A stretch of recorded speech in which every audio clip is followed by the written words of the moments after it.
Welcome back to my channel खुशी की। Sorry, not my channel name is 11th में हूँ। सो या 11th में हूँ, 11वीं में हूँ, या कुछ भी बोलो यार। और आज हम करने वाले हैं ये क्वेश्चन। इस क्वेश्चन को करते हुए एक क्वेश्चन मुझे इस क्वेश्चन में सबसे पहला डाउट जो मेरा था, आई थिंक गाइज आप सभी का भी वही होगा, mg वेट का मतलब क्या है। यही तो समझ नहीं आया। क्वेश्चन तो यूँ लगा लेते हैं बस, mg वेट क्या होता है। यार आपने kg वेट तो सुना होगा, kg वेट क्या होता है, ठीक है। नहीं सुना यार, kg तो सुना ही होगा। वेट, जब भी किसी टर्म के साथ वेट लग जाती है, फॉर एग्जांपल मैं लिखूँ ग्राम वेट, ये सब तो कुछ भी लिखूँ मैं। जैसे यहाँ पे केजी वेट का मैं तुम्हें समझाऊँ तो ऐसे आपको लिखा रहता है, जैसे किसी बॉडी का मास आपको समझ में आता है 5 kg होता है। ये क्या होता है, मास होता है, ठीक है। जब भी मैं किसी चीज़ का वेट पूछूँ तो आप क्या करते हो, जो भी मास होता है बॉडी का, उसे क्या करते हो, एक्सेलरेशन ड्यू टू ग्रेविटी से मल्टीप्लाई कर देते हो। आप बोलते हो यार वेट निकल गया। आप क्या बोलते हो, यार वेट निकल गया, we got a weight. Alright, so ऐसे ही हमें क्या निकालना है, वेट हमें गिवन है इस पर्टिकुलर क्वेश्चन में, ठीक है। अच्छा, वेट क्या होता है, वेट एक टाइप का क्या होता है, फोर्स होता है, सभी को पता है। अच्छा, कोई पूछे मास फोर्स होता है कि वेट फोर्स होता है, ऑफकोर्स वेट फोर्स होता है, ठीक है। तो अगर मैं क्या निकालना चाहती हूँ, मैं ग्रेविटेशनल फोर्स यहाँ पे निकालना चाहती हूँ, दैट इज, यहाँ यहाँ पे क्वेश्चन में क्या बोला है, 0.067 यहाँ पे क्या दे रखा है, मिलीग्राम। ये मिलीग्राम है, ऑलराइट गाइस, मिलीग्राम। और यहाँ पे वेट दे रखा है, ठीक है। वेट का वाले समझ गए होगे। तो ऐसे ही अगर कोई पूछे मुझसे 1 kg वेट, 1 kg वेट का मतलब क्या होता है, 1 kg वेट का मतलब क्या होता है, जैसे मैंने बोला किसी भी चीज़ का वेट निकालना तो मास को क्या कर लेते हो, एक्सेलरेशन ड्यू टू ग्रेविटी से मल्टीप्लाई कर लेते हो तो वेट निकल जाता है। तो ऐसे ही हम लिखते हैं, फॉर एग्जाम्पल मुझे 5 kg का क्या बताना है, वेट निकालना है, तो मैं क्या बोलूँगी, 5 × 10, दैट वुड बी 50। अब इसको मैं न्यूटन में एक्सप्रेस करूँगी, या इसे मैं क्या लिख सकती हूँ, kg वेट लिख सकती हूँ, ठीक है, kg वेट लिख सकती हूँ, ठीक है। तो 50 kg वेट, 50 kg वेट। अरे वेट लिख दिया ना, तो यहाँ पे क्या होता है बेसिकली इनबिल्ट, जब भी हम वेट टर्म यूज़ करते हैं तो हमें ये चीज़ करने की जरूरत नहीं, क्या नहीं करने की जरूरत, हमें 5 के साथ क्या नहीं मल्टीप्लाई करने की ज़रूरत है, 10 मल्टीप्लाई करने की जरूरत नहीं है। 5 kg वेट का मतलब ही बच्चा जानता है किसके इक्वल होता है, 15 न्यूटन के इक्वल होता है, ठीक है।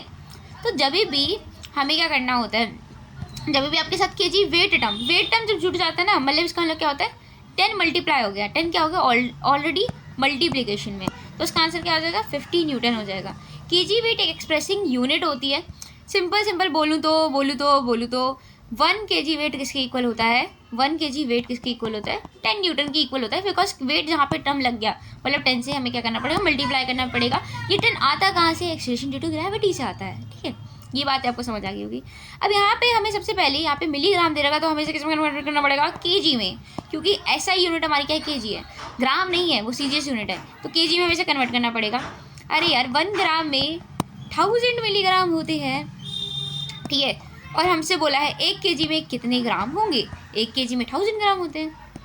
आप मुझे बता नहीं सकते हो 1 मिलीग्राम में कितने kg होंगे, 10⁻⁻6 kg होंगे। अरे भाई अपनी 3rd क्लास के भाई बहन से पूछ लो, वो भी तुम्हें बता देगा, ठीक है। मैंने भी उसी से पूछा है, ठीक है। तो 0.0667 को हमें क्या करना है, मल्टीप्लाई करना है 10⁻⁻6 से, और kg वेट का मतलब से न्यूटन में कन्वर्ट करना है, because we are calculating force. और हमें न्यूटन में, क्योंकि ऐसा ही यूनिट होते हैं kg वेट, कोई देखो कोई कहेगा यार kg वेट तो ऑलरेडी दे रखा है ना, फोर्स लड़ने लग जाएगा मेरे साथ, ऑलरेडी फोर्स दे रखा है ना, हमें क्यों से न्यूटन में कन्वर्ट करना है। भैया रिक्शे वाले भैया, हमेशा हम ऐसे ही यूनिट में करते हैं चीज़ों को कन्वर्ट, तो हमेशा आपको न्यूटन में ही लेना है। जैसे हमने यहाँ पे मिलीग्राम को किस में कन्वर्ट कर लिया, kg में कन्वर्ट कर लिया, वैसे ही आपको 10 से मल्टीप्लाई करना पड़ेगा to convert it into the ऐसा unit, that is newton. Alright, जोश में आ गई ज़्यादा मैं, ठीक है। तो 6.67 इंटू 10⁻11, ये जी की वैल्यू रखी है मैंने, इंटू क्या करेंगे, m² अपॉन में r²। अरे यार कुछ नहीं, ये वही वाला फॉर्मूला है, गरीबों वाला, gm अपॉन में r², ठीक है। यू गॉट दिस वन, ये इक्वेशन आपको मिल गई है, ये पर्टिकुलर इक्वेशन मिल गई है। अभी से सॉल्व कर लोगे नहीं, हम क्यों आए तेरी वीडियो देखने, ठीक है। तो इसको पहले कन्वर्ट कर लो पावर में, ठीक है। तो आ जाएगा आपको 6.67। क्या करते हैं, जैसे पीछे आते हैं 0 के, उतने वहाँ पे क्या लगा देते हैं, 10 की पावर में उतना चढ़ा देते हैं, इंटू 10⁻²। और उठिया खुदा खुदा मैंने लिया लिया तेरा नाम हज़ारों बरी। ऑलराइट, ये हो गया 6.67 इंटू 10 की पावर -11।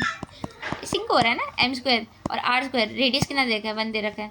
अरे मेरे को परेशान कर रहा है ये कंटेंट, इसको मैं इरेज करूँ थोड़ा सा। ओह ये तो पूरा इरेज हो गया, अरे ये तो पूरा इरेज हो गया।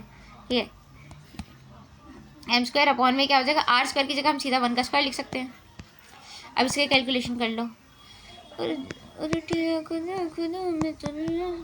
कॉपीराइट स्ट्राइक आ जाएगा। ठीक है, 10 की -8, 10 की पावर -7 बचा, इंटू 10 से मल्टीप्लाई कर दिया। अपॉन में क्या करोगे, 6.67 इंटू 10 की पावर -11। और यहाँ पे एम स्क्वायर आ गया। ठीक है, ये पूरा कट जाएगा, 10 की पावर 4 बचेगा ऊपर, और ये आ जाएगा एम स्क्वायर के इक्वल। और एम किसके इक्वल आ जाएगा भाई, एम इक्वल आ जाएगा 100 के। सो आइडेंटिकल मास थे तो दूसरे वाले का मास भी 100 होगा। So thanks for watching my video and do subscribe यार।